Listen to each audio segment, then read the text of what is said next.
Consider the following example.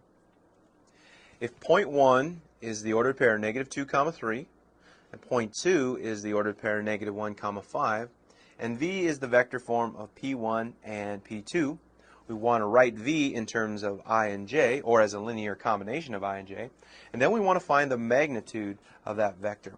And you see for part A here, I have our V formula written out.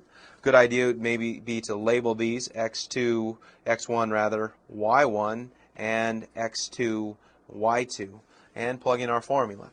So V in this case will be x2, which is a -1, minus x of 1, remember that's a 1, minus -2, the quantity, times I, plus y2, which is 5, minus y1, which is 3, times j. So when we clean this up, -1 plus 2 will give us 1 times I plus 2j. And so we've done it. We now have our vector V in terms of I and j. Now for part B, we want to find the magnitude of this vector. And the nice thing about part A is we now have our vector in the form of A times I plus B times j. And to find the magnitude, we have a nice little formula that says the square root of A squared plus B squared will give us our magnitude.